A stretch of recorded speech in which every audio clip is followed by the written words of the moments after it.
On this day in 1984, Celtic beat Rapid Vienna 3-0 at Celtic Park to qualify for the quarter-finals of the European Cup Winners' Cup. Or so we thought. Celtic endured a nightmare in Vienna in the first leg of their European Cup Winners' Cup second-round tie, going down to a 3-1 defeat after conceding a goal 3 minutes from time. They left Austria with a burning sense of injustice after a nasty, bad-tempered match, the latest in a long line between Scottish and Austrian teams. Frank McGarvey had been forced off injured after a horrible challenge by Reinhard Kienast after only 4 minutes. He tried to continue but had to be replaced by Alan McInally after half an hour.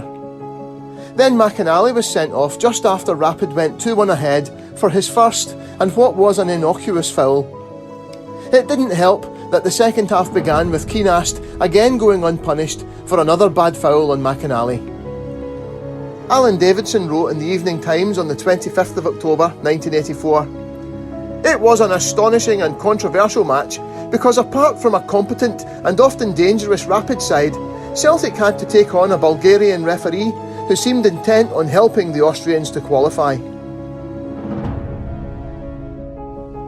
Celtic were without the suspended McInally and Danny McGrain, who picked up a booking in Vienna, and recent signing Maurice Johnston was ineligible. Rapid had to do without the veteran Antonin Panenka, he of the famous penalty, who was injured. In front of 50,000 fans on a cold November night, Celtic lined up Bonner, W. McStay, McLeod, Aitken, McAdam, Grant, Provan, P. McStay, McClare, Burns, McGarvey. Celtic delivered one of their best European performances of the decade, blowing Rapid away in the first half with goals from Brian McClare and Murdo McLeod, putting them 2-0 up and in a winning position on away goals by half-time. The Austrians had play-acted their way through the first half, wasting time at every opportunity, but it was only in the second half that things turned nasty again. Celtic were not wholly blameless, with Peter Grant catching a Rapid player on the head as he jumped over his grounded opponent.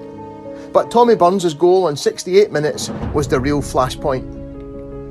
Burns chased a through ball into the box, which the keeper rushed out to smother, but he made a mess of it, and Burns' sliding challenge took the ball and he was first up to turn it into the empty net. We've all seen challenges like those on the goalkeeper penalised, and if the goal had been disallowed, it would have been long forgotten. But the referee allowed it to stand, and furious Rapid players hounded the officials for several minutes before the match could restart. Tommy Burns then became Rapid's #1 target. Shortly after the goal, there was a run-of-the-mill bout of pushing and shoving in the box between Burns and the odious Kienast, who was extremely lucky not to have been sent off in Vienna as they awaited a set piece. With Kienast behind him, Burns appeared to stand on his foot as he moved forwards, and the Austrian then ran up and from behind smashed a fist into the side of his head. After another long delay, the referee finally sent off the Rapid thug on the linesman's advice. 2 minutes later, Burns chased a long ball into the box, but pulled out of the challenge as the keeper gathered it. But as he went to ground, the keeper thrust out his boot and kicked Burns in the stomach.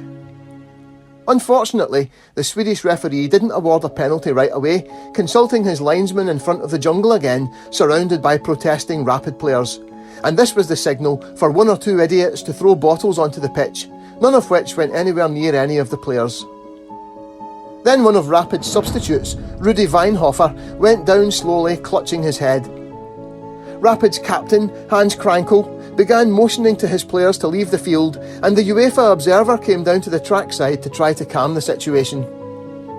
After about 15 minutes delay, Peter Grant finally got to take the penalty and missed. Rapid, having already made 2 substitutions, finished the match with 10 men as Weinhofer was taken off, refusing to let anyone look at his head. Celtic could have won this match 6-0 and it wouldn't have flattered them. It looked as though they were through to their first European quarter-final in 4 years, but the cheating Austrians weren't done yet.